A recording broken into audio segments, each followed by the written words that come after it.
Thank you, everybody, for joining us back here at DynaCERT's channel. We have a special guest for you guys today. As we sit here with the director of the board at DynaCERT, Mr. Amir Farahi. We're going to dive into his past and his role at the company. So, Amir, how are you doing? Are you ready to get into it?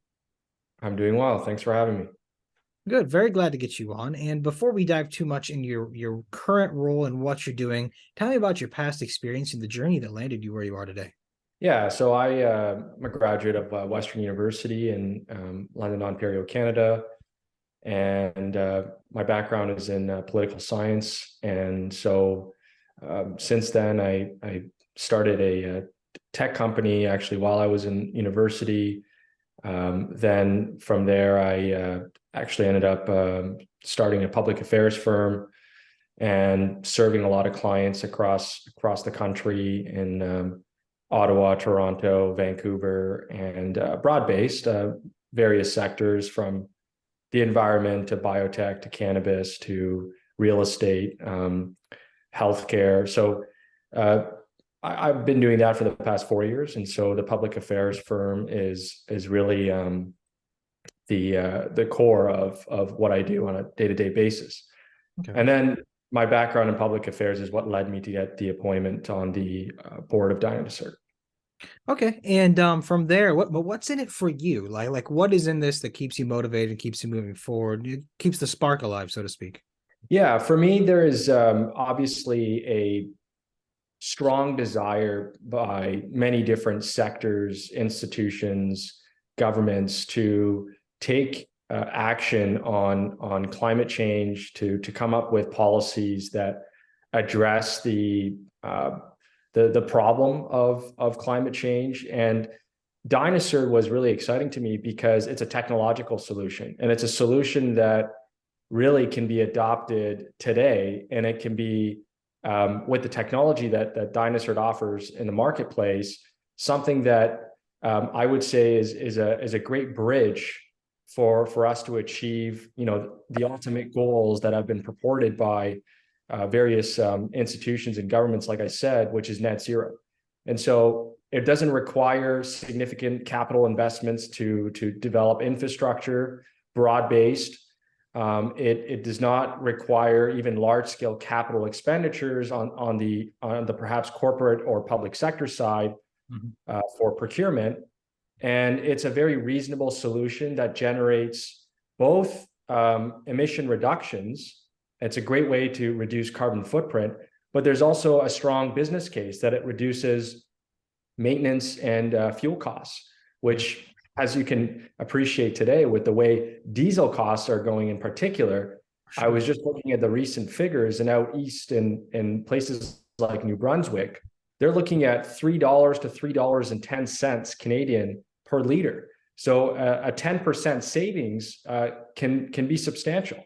And so that's really what excites me, is I have the ability as a director of the board and as someone who is a champion of the company to be able to really deliver tangible material solutions for today, yesterday, and tomorrow without any of the complications that perhaps some of the other technology offerings have, like electric vehicles or electric equipment and other hydrogen-based solutions like fuel cells. Yeah, I mean, to quote an old adage, a bird in the hand is worth two in the bush. A lot of people propose a lot of futuristic things that we can do, but a lot of those require a ton of infrastructure. And where DynaCERT's sitting right now, like you said, it's ready to go. And I guess, in your opinion, what would cause the momentum to increase in terms of adoption of these sort of things? These kind of things that aren't exactly in line with what some people think of when they think of future technology and so on, but like is here right now. Yeah, I think one of the challenges, and this is not unique to DynaCERT, this is actually a challenge that many early staged companies, as they're scaling towards commercialization experience. And that's, market confidence and trust for something new that requires change internally within various, different kinds of customers. So right now, DynaCERT is focused on, fleet operators, companies that own equipment or vehicles in the mining sector, forestry sector, utility sector. And oftentimes these can be very bureaucratic type organizations, and it takes a lot of time before one person to the next within the overall structure of the establishment is willing to take the risk to adopt a new technology that, in their opinion, despite the fact that there are validation and independent third-party reports that show there is evidence to prove that the technology produces savings and produces emission reductions, they just don't necessarily always take that leap. They don't take they don't put the one step kind of forward and end up proceeding. If they do, it just takes a long time. And so you need to, when you're kind of in this position with DynaCERT, where they've kind of spent 20 years doing a lot of R&D, and that's been important to make sure that rapid scaling or commercialization or entering into the marketplace and introducing the product doesn't have as many hiccups. That was necessary. The 20 years of tens of millions of dollars invested to improve and get the product to a point where it was perfected. Mm-hmm. You need to do that to be able to then establish the confidence and trust in the marketplace. And it takes really, I would say, a few leaders, some major stakeholders that I would classify as being, heavyweight. They've got big names, they're big brands, they're well known, and they can be trusted by some of the mid-tier or lower tier companies or customers that can then kind of follow the lead of those bigger fish to adopt the hydrogen technology that's offered by DynaCERT. So, it's really a problem of credibility and trust that you need to establish first in the marketplace, and it takes time to do that. So true. That's really, I would say, what's been at the core focus right now within the company. Yeah, no, it makes a lot of sense. It does take time to kind of build those things and get market presence at all. And then at that point, it kind of turns into a game of major catalysts to potentially go off to really, really blow things up once you have, as you said, all the foundation built and all the infrastructure in place, which everything is going well there. So I guess, Amir, looking at 2023, what are you most excited about with the company? Yeah, one thing that I'm really excited about, and we released, there's 3 or 4 press releases in the past month or so that we have issued. The first one being the fact that we, and this kind of leads into 2023, but I think it's important to provide that context. So first is the fact that we won a sustainability award alongside our customer, Electra, mm-hmm. which is the largest utility company by customer base, municipally owned in all of Canada, second largest actually after Los Angeles in North America. And we won an award because they conducted a pilot study during the 2022 fiscal year. Mm-hmm. And they were able to achieve some major results that were recognized in York region, which is in the Greater Toronto area. And that then led to Electra purchasing additional units because they have confidence in the technology.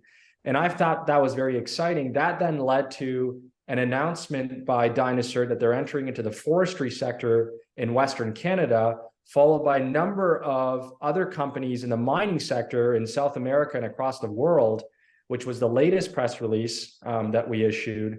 Mm-hmm. And to me, this signals that there are a lot more that we can look forward to in terms of sales and in terms of more and more partnerships that we can see in the 2023 fiscal year. And in addition, a lot of the customers that are now coming on are really looking forward to the carbon credits. Mm-hmm.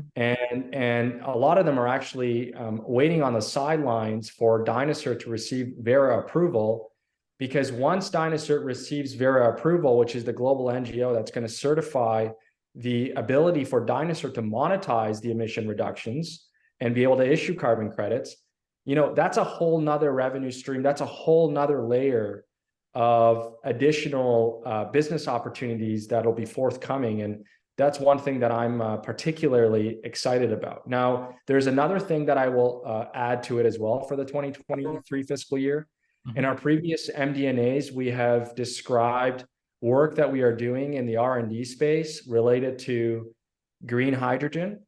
And that is very exciting because the green hydrogen space right now is booming. And that can add further catalysts to DynaCERT and DynaCERT's strategic plan moving forward. And it's something I'm really excited about that the R&D team at DynaCERT is working on, and hopefully we'll be able to deliver more news on that front. Perfect. Yeah, sounds like some tasty morsels to look forward to, everybody. So thank you, Amir, for coming on, introducing yourself, sharing your thoughts and your role at DynaCERT. And thank you, everybody, for watching, of course. If you have any questions, do not be afraid to send them over. And as Amir said, there's a lot of exciting things coming. So please continue to follow us along for this journey. Amir, last words before we go? Well, I think what I will say is that many different prospective customers, large-scale companies that we're engaged with, and in the public sector with all levels of government, we're seeing more and more of a serious push towards sustainability and sustainable actions towards addressing climate change. We have many different companies that have senior executives now strictly focused on sustainability, and obviously governments are taking it very seriously. So I think we are really at an inflection point with DynaCERT in terms of being able to immediately address a serious need. And the more we see the larger types of prospective customers or customers alike adopt hydrogen, we can see a major growth opportunity for DynaCERT. So it's really exciting. I'm really excited to be part of the company, and really looking forward to the months ahead. And thanks for having me. Thank you for coming on, Amir, and please have a wonderful day. Take care.